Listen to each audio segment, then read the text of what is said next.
Selamat pagi Ibu dan teman-teman. Pada hari ini kami akan mengulik sejarah dari Museum Tanah dan Pertanian yang ada di Bogor. Kami terdiri dari saya Johannes, Revan, Rega, dan Greg. Guys, bosen nih. Gimana kalau kita ke Museum Tanah dan Pertanian? Wah, boleh tuh. Yuk guys. Iya, oke, fix ya ke museum. Bosen kali ke mall mulu. Iya pasti bosen atuh. Kita jadi anak mall mulu. Oke. Nah, sebelumnya nih, kalian pada tahu gak kota kita punya sejumlah bangunan heritage peninggalan masa lampau yang sampai sekarang masih utuh dan terawat. Salah satunya itu Istana Bogor dan Istana Batu Tulis. Selain dari dua itu, masih banyak bangunan tua lainnya yang turut mempercantik kota hujan ini. Di antaranya nih, ini museum yang mau kita kunjungin. Gedung Museum Tanah yang berada di... Bentar, kayaknya gue tahu deh. Itu kan museum yang letaknya itu cukup strategis ya. Di tengah pusat kota Bogor, depan pintu kebun raya Bogor sama samping Surkan kan? Iya, Iya, oh iya bener. Ya udah yuk kita ke museumnya yuk.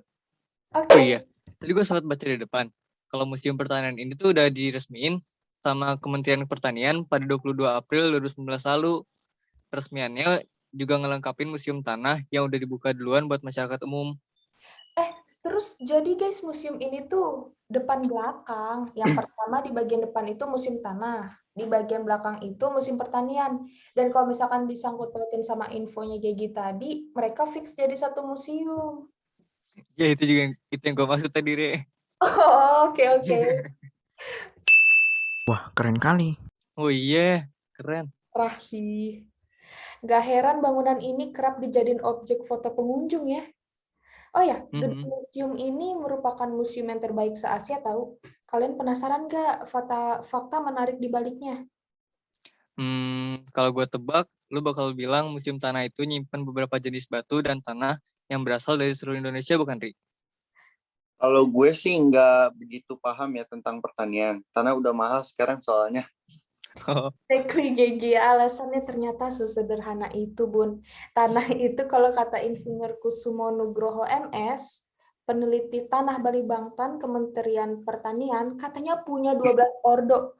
Nah, dari gitu Museum Tanah Bogor ini punya koleksi sampai 10 ordo di dunia. Dua yang nggak ada di situ cuma tanah di gurun dan tanah di kutub. Ya karena emang nggak ada kan di Indonesia. Dan gitu nih ya, di museum ini juga punya 83 monolit tahu. Hah? Monolit? Apa itu, Ri?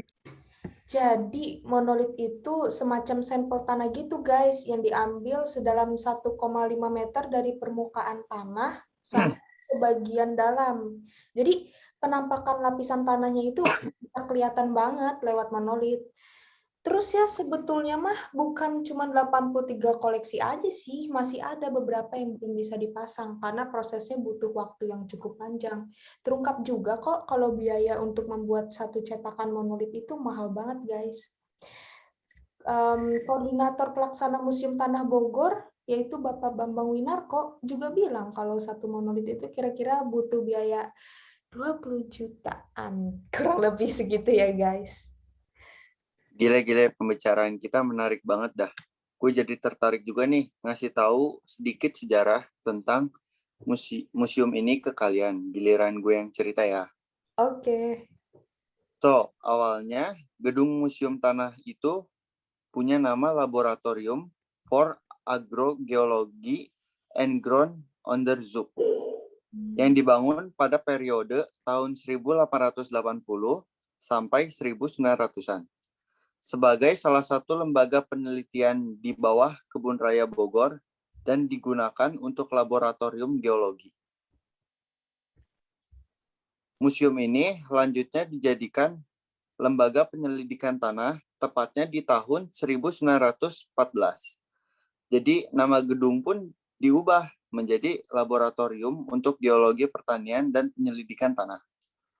Nah, pas masuk nih ke tahun 1950, pengelolaan gedung diambil alih oleh pemerintahan Indonesia dan dijadikan sebagai lembaga penelitian tanah di bawah koordinasi Jawatan Penyelidikan Tanah Badan Penelitian, Pengembangan Pertanian, dan Departemen Pertanian. Tujuan diadainya museum ini juga maksudnya tuh buat membantu para pelajar kayak kita, mahasiswa, peneliti juga, masyarakat supaya bisa mengenal jenis-jenis tanah ataupun bebatuan serta praktek-praktek pengelolaannya di Indonesia. Jadi itulah guys, kenapa museum ini begitu penting, bukan buat generasi kita aja, tapi juga untuk anak cucu kita. Iya. Kerennya lagi nih ya, penghasilan yang diterima museum ini tuh memberikan sumbangan besar pada pendokumentasian penelitian dan pengembangan tentang berbagai jenis tanah yang ada di Indonesia khususnya.